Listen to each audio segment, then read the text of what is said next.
በኢትዮጵያ ኦርቶዶክስ ተዋሕዶ ቤተክርስቲያን ታሪክ ውስጥ የጭንቅ ጊዜያት ተብሎ የሚጠሩ ወቅቶች አሉ። በእነዚህ ጊዜያት ላይ የእምነቷን አብያተ ክርስቲያናት ማፍረስ፣ የታሪክ መዛግብቷን ማጥፋት፣ መገልገያዎቿን ማውደም፣ አገልጋዮቿን ማሰደድ እንዲሁም አማኝ ምዕመኗን መሰዋት የመሳሰሉት የተፈጸሙባቸው የደም ዓመታት የሰቆቃ ጊዜያቶች ነበሩ።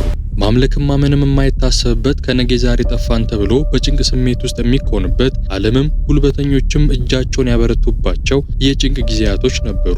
እነዚህ ጊዜያት ከውስጥም ከውጭም በመጡ እምነቷን ጠልና ታሪክን አውዳሚ ገዢዎች ምክንያት ቤተክርስቲያን ብዙ ፈተናዎች አሳልፋለች። በደም አሻራ የተሰሩ ለእምነቷ ብቻ ሳይሆን ለሀገርም ለአህጉርም ምልክት መሆን የቻሉ ቅርሶችና ምልክቶች በእነዚህ የሰቆቃ ጊዜያት ሰለባ ሆነዋል። እነዚህን የደም ዓመታትና የጭንቅ ጊዜያት ካስከተሉ ገዢዎች ውስጥ አንዷ አደገኛዋ ዮዲት ጌዲዮን ወይም ዮዲት ጉዲት ናት። ዮዲት ጉዲት ቤተክርስቲያንና አማኞቿ ላይ በዚህን ያክል ሰይፍ እንድታነሳ ያደረጋት ምክንያት ምን ነበር? ቤተክርስቲያንስ በእነዚህ የሰቆቃ ጊዜያት ምን አይነት ግፍን አሳለፈች? የዮዲት ጌዲዮን ወይም የዮዲት ጉዲት መጨረሻስ ምን ሆነ? እንደምን ቆያችሁን ውድ የግሩማን ሚዲያ ተከታታዮች፣ ዛሬ ስለ አደገኛዋ ስለ ዮዲት ጉዲት ታሪክና የጥፋት ዘመኖቿ በሰፊው እንማማራለን። እንደተለመደው ይህንን ቪዲዮ መመልከት ሲጀምሩ የላይክ ምልክቷን በመጫን ይጀምሩ። ለዚህ ቻናል አዲስ የሆናችሁ ተመልካቾች ይህንን ቻናል ሰብስክራይብ በማድረግ የቤተሰቦቻችን አንዱ አካል ይሁኑ። አዳዲስ መንፈሳዊና ግሩም ታሪኮችን ስንለቅ ወዲያው እንዲደርሶ የደወል ምልክቷን ይጫኑ። መልካም ቆይታ። በስመ አብ ወወልድ ወመንፈስ ቅዱስ አሐዱ አምላክ አሜን። በኢትዮጵያ ኦርቶዶክስ ተዋሕዶ ቤተክርስቲያን ታሪክ ውስጥ ወርቃማ ተብሎ የሚጠቀሱ እምነቷ በሰፊ የተስፋፋበትና ብሔራዊ ሃይማኖት የሆነባቸውና ከሀገርም አልፎ ባህር መሻገር የቻለችባቸው ድንቅ ጊዜያት ነበሩ።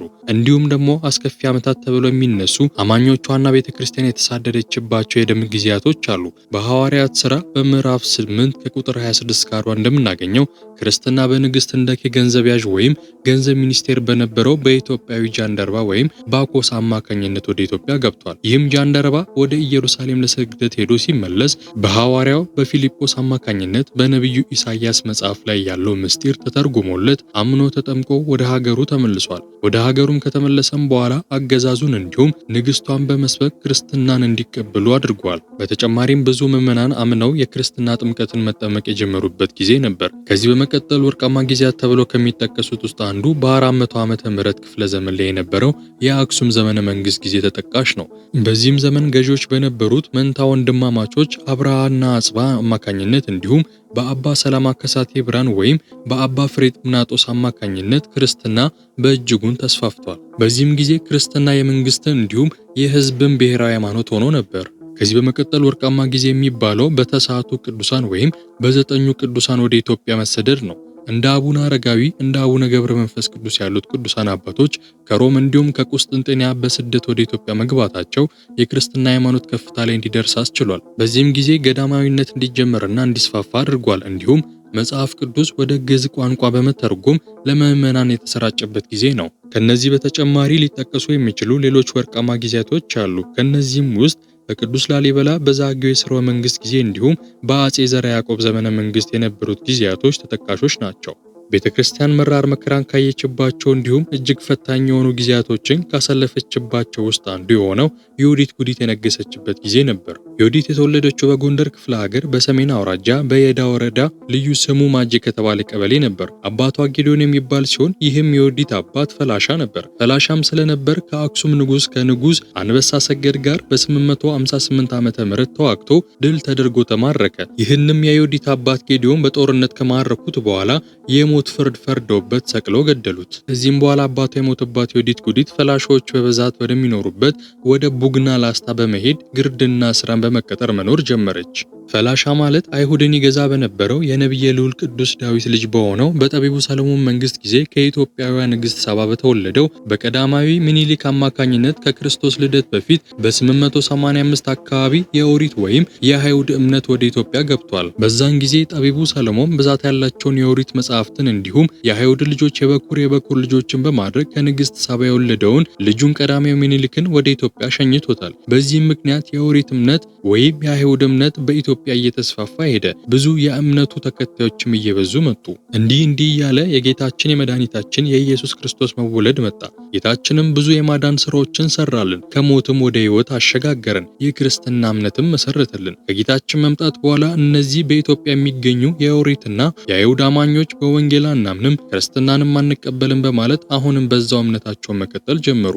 በ400 ዓመተ ምህረት አካባቢ የነገሱት በአብርሃ ወአጽብሃ መስፋፋት የጀመረው የክርስትና እምነት የመንግስትም የህዝብም ብሔራዊ ሃይማኖት ስለነበር እነዚህ ክርስትናን አንቀበልም ያሉ የአይሁድ እምነት ተከታዮች ከአክሱምና አካባቢዋ እንዲወጡ ተደርገው ወደ ወልቃይት፣ ወገራ፣ ላስታ፣ ሰቆጣ፣ አገው አካባቢ ሊኖሩ እንደሚችሉ ስለተነገራቸው አክሱምና አካባቢውን እየለቀቁ ወደ ተጠቀሱት ቦታዎች በመሄድ ተበታትኖ መኖር ጀመሩ። በዚህም ወደ ሌላ አካባቢ በመሸጋገራቸው ምክንያት ፈላሻ ተብለው ተጠርተዋል። እነዚህም ፈላሾች በሚኖሩበት አካባቢ እየበዙ ቁጥራቸውም እየጨመረ መጣ። በዚህም ምክንያት የክርስትና እምነትን ከሚከተለው ከአክሱም አገዛዝ ጋር አለመስማማቶች ተፈጠሩ። ወደ ውጊያም አመሩ። በዚህም ምክንያት ነው የዮዲት አባት ጌዲዮን ፈላሻ ስለነበረ ከአክሱም ንጉስ ከንጉስ አንበሳ ሰገድ ጋር በ858 ዓመተ ምህረት ተዋግቶ ድል ተደርጎ ተማረከ። ይህንም የዮዲት አባት ጌዲዮን በጦርነት ከማረኩት በኋላ የሞት ፍርድ ፈርደውበት ሰቅለው ገደሉት። እሷም ወደ ቡግና ላስታ በመሄድ ኖሯን ጀመረች። ይህች የጌዲዮን ልጅ ዮዲት ውበቷ የብዙ ወንዶችን ልብ የሚገዛ የሚማረክ ነበር። እሷም ይህንን ቁንጅናዋን በመጠቀም በላስታ የሚኖር አንድ የክርስትና እምነት ተከታይ የሆነ የቡግና ባላባትን ማረከችው። ይህም ባላባት በእሷ እጅጉን ስለተማረከ ሃይማኖቱን ወደ አይሁድ ወይም ወደ ፈላሻ ቀይሮ ዮዲትን አገባት። በዚህም ምክንያት ዮዲት ኃይልና ስልጣንን ማግኘት ቻለች። በተለያዩ ቦታ የሚገኙ ፈላሾችን በማሰባሰብ ጠንካራ ጦርና ኃይል ማደራጀት ጀመረች። እሷም አባቷን ሰቅለው በገደሉት በክርስቲያኖች ጥላቻ ታወረች። እሷም መንግስቱን ማፍረስና ክርስቲያኖችን የማጥፋት ዓላማ ይዛ ተነሳች። በዛን ጊዜ በአክሱም ነግሶ የነበረው ከአባቱ መሞት በኋላ ስልጣኑን የወረሰው የ12 ዓመቱ አንበሳው ድም ነበር። ዮዲትም ንጉሱ ገና ልጅ በመሆኑና ያልተደራጀ ስለሆነ ኃይሏንና ጥቃቷን መቋቋም እንደማይችል በማሰብ በጦርነት ልትወጋው አሰበች። በዛን ጊዜ የነበረው የአክሱም ስርወ መንግስት እስከ የመን የሚደርስና ቀይ ባህርን የሚሸፍን ግዛት የነበረው ነበር። ይህም ግዛቱ በእስልምና መስፋፋት ምክንያት እየተዳከመ እየመጣ ነበር። ይህም የውጭ ጠላቶች ጫና የአክሱምን መንግስት እንዲደከም እያደረገው ስለነበረ ሁኔታው ለዮዲት ጉዲት አመቺ ሆነላት። እሷም በተለያዩ ቦታዎች የሚገኙ ፈላሾችን በማሰባሰብ ወደ አክሱም ዘመተች። ወደ አክሱም በምትጓዝበትም ጊዜ በመንገዷ የምታገኛቸውን አብያተ ክርስቲያናት፣ ሃይማኖታዊ ምልክቶችንና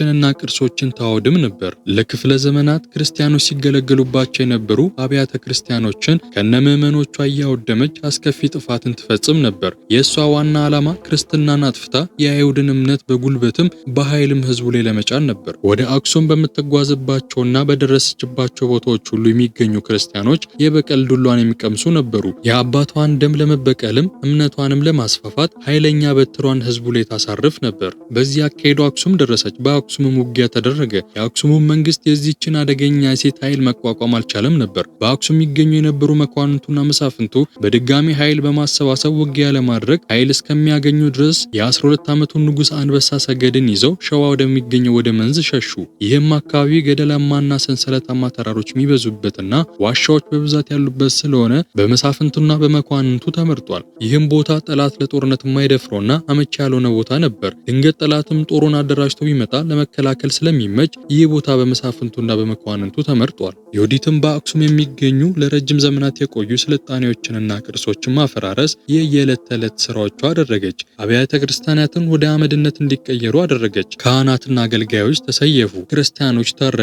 ይህች ምድር የደም ምድር ሆነች። ማተም ማሰር፣ ስርዓተ እምነትን ማድረግ፣ ክርስቲያን ሆኖ መገኘት በዚች አደገኛ ገዢ እያሳርድ ያስገድል ነበር። ህዝቡ ሀገሩን፣ ንብረቱን፣ ቀየውን በመተው ልጆቹን ይዞ ይሸሽ ነበር። በዚህ ጊዜ የሁሉም ሰው እምነትና ሃይማኖት የአይሁድ እምነት ብቻና ብቻ ነው በሚል ብዙዎች የስቃይ ዱላ በትር ይደርስባቸው ነበር። ሌሎች የመንግስት ዘርነት የነበረባቸው የመሳፍንት ልጆች በአሰቃቂ ስር ውስጥ እንዲታሰሩ ታደርጋለች። እነዚህም የመሳፍንት ልጆች መንግስቷ እንዳይቀናቀኗት በየጊዜው ታስገድላቸው ነበር። በአንድ ወቅትም ወደ 400 የሚጠጉ የመሳፍንትና የመኳንንት ልጆችን በጅምላ አሳርዳቸዋለች። በዚህም ክፋቷና የጭካኔ ስራ ከህብረተሰቡ የተለያዩ ስሞች ተሰጥቷታል። ሙሉ ስሟ ዮዲት ጌዲዮን የነበረው በስራዋ ምክንያት ወደ ጉደኛ ወደ ዮዲት ጉዲት ተቀይሯል። በተለይ በአፋር አካባቢ ጋጽዋ አስፈሪ አውሬ በመባል የምትታወቅ ሲሆን ወደ አማራ ህዝብ አካባቢ ደግሞ እሳቶ የምታቃጥል ብለው ይጠሯት ነበር። ስም በግብር ግብርን በስም ይታወቃልና የዚች አደገኛ ሴት በክፉና በጭካኔ ስራዋ እነዚህ ስሞች አግኝታለች። ዮዲት ጉዲትም ወደ ሸዋ መንዝ የሸሸውን የ12 ዓመቱን አንበሳ አውድም የተደበቀበትን በሰማች ጊዜ ይህንን ንጉስ ማርከው እንዲያመጡላት ጦሯን ላከች። ይህም የተላከው ጦር መልክዓ ምድሩን ያለመደ አካባቢውን የሚያውቀውና ያልተረዳ ነበር። ከዚህም በተጨማሪም የአካባቢው አቀማመጥ ለ12 ዓመቱ ልጅ ሰራዊት አመቺ ሆኖ ነበርና የተላከው የዮዲት ጉዲት ጦር ተሸንፎ ተመለሰባት። በዚህ የተበሳጨችውና ቁጣ ውስጥ የገባችው ዮዲት ጉዲት የ12 ዓመቱን አንበሳ አውድም ለማጥፋት ራሷ ጦሯን አሰልፋ ዘመተች። ይህን የሰሙት የአንበሳ አውድም ሰራዊቶች ይበልጡኑ ለነሱ ወደሚያመችበትና ለጦርነት አስቸጋሪ ወደሆነው ወደ መራቢቴ ወረዱ። ከዚህ በመቀጠልም እርሷ ይዛ የመጣችው ጦር እንደ ከዚህ ቀደሙ የአንበሳ አውድም ሰራዊት አሸነፈው። ከመሬቱ አቀማመጥ በዘለለ የመንዝና የመራቢቴ ህዝብም ከንጉሱ ጋር በተደጋጋሚ ጊዜ ይወጓት ነበር። በዚህም ምክንያት አስበው የመጣችበትን የንጉስ አንበሳ አውድም መማረክ ትታ ወደ ሰሜን ኢትዮጵያ ወደ አክሱም ተመለሰች። ከዚህም ሽንፈቷ በኋላ ለ12 ዓመታት ገዝታለች። ይህች ጨካኝ ንግሥት ክርስቲያኖችን እያሳደደች ቤተ ክርስቲያናትን እያቃጠለች ቅርሶችን እያወደመች በአጠቃላይ በኢትዮጵያ ለ40 ዓመታት ገዝታለች። ከዕለታት በአንድ ቀን እንደለመደችው ቤተ ክርስቲያን ልታቃጥል ወደ አንድ ቤተ ክርስቲያን ትሄዳለች። ይህም ቤተ ክርስቲያን የአብርሃ ወአጽብሃ ቤተ ክርስቲያን ነበር። በውስጡ የሚገኙትን ቅርስና መገልገያዎችን አቃጥላ ካህናቱን ገድላ ቤተ ክርስቲያኗንም አቃጥላ ጨርሳ ወደ ቤተ መንግስቷ መንገዷን ጀመረች። በዚህም ጉዞዋ ላይ እግዚአብሔር አምላክ በዚች አረመኔ ሴት ሲደርሱ የነበሩት እነዛ የጭንቅ እና የሰቆቃ ዓመታት ያበቁ ዘንድ ፍቃዱ ሆነና በምትመለስበት ጊዜ መንገዷን አሳስቶ አንዲፋስ ከሚባለው ቦታ ከባድና አስፈሪ አውሎ ነፋስ አስነስቶ ወርውሮ ከውቅሮ ከተማ አቅራቢያ ከሚገኘው አዳካው ከሚባል ቦታ ወርውሮ ጣላት። በዚህ ምክንያት እንደሞተች ሊቃውንት ይናገራሉ። መቃብሯም በዛ በውቅሮ ከተማ አቅራቢያ በሚገኘው በአዳካው በሚባል ቦታ የድንጋይ ምልክት ተቀምጦበት ይገኛል። በዚህም ብዙ አብያተ ክርስቲያናትን ያወደመች፣ ካህናትን ያሳደደች፣ የገደለች፣ ምዕመናንን ያጠፋች፣ ቅርሶችን ያወደመች ዮዲት ጉዲት ማብቂያዋ ሆነ። ቤተ ክርስቲያን በክርስቶስ ደም የተመሰረተች በአለት ላይ የጸናች ናትና እስከ ዘላለም ጸንታ ትኖራለች።